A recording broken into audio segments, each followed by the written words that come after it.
Good day mga ka-nature. So may freezer tayong nabili ngayon, no? So ito ang gawin natin ito incubator. Ipalit natin doon sa ating incubator na box kasi ano lang ang laman nun, mga 60 pieces lang piraso ng mga eggs.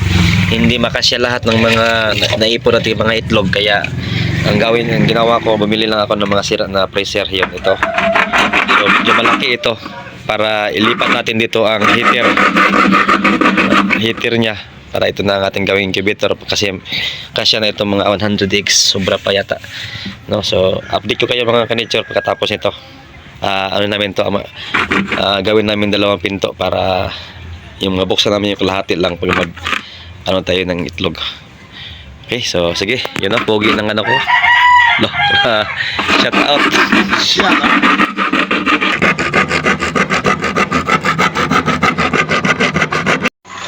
Okay, ito na.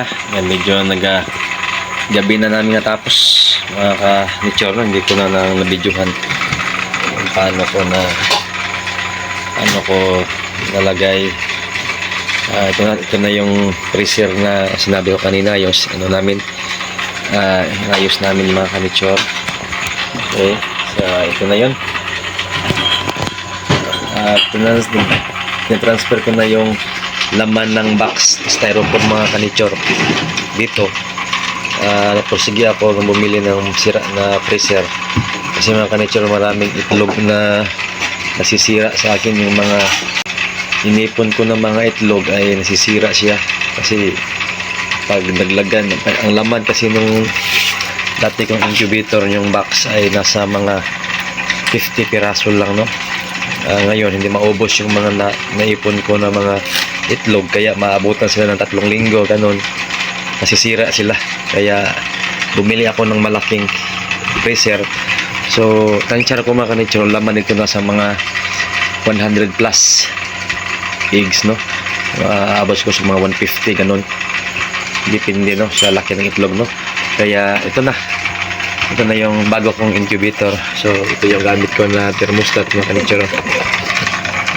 Ang STC 1000. Okay, so ito yung loob niya mga ka-nature. Ako lang gumawa ito. Ayun, may sisir na mga ka-nature, no? So ito na, transfer ko na. So dito, nakapisa lang ito. Ngayong araw ito napisa mga ka-nature. Transfer ko dito. Yan ang laman niya mga ka-nature. Yan, sinasalangin ko na agad sila. Yung kalahati dito, bago yan. Kanina lang yan ang dumbandas dulo, yung dumbanda mga ka-nature dulo. Ngayon lang yan, lagay ko na sa 75 eggs yan, yung bago. Tapos itong kalahati dito, ito naman dito, ito na division, dito ba na division ay nasa mga 50 piraso nito.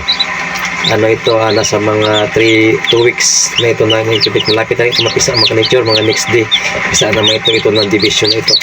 So ito ngayon yung napisa, kunti lang ito mga ka-nature. Ito yung tira ng bagyo, itlog ng bagyo, ang bagyo ba yun, Pipito. So marami rin itlog na sira doon mga ka-nature, nabasa sila. Kaya ito na lang yung natira rin. Yun, sila, yun. Okay, so ito yung ganito ko lang nilagay.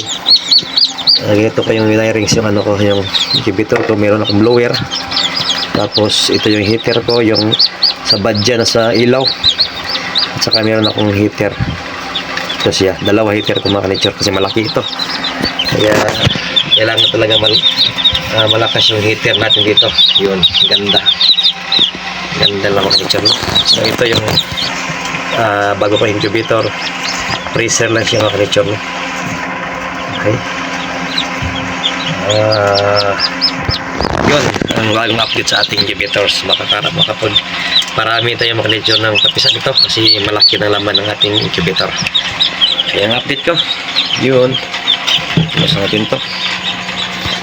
Okay, maraming salamat mga ka-nature, no?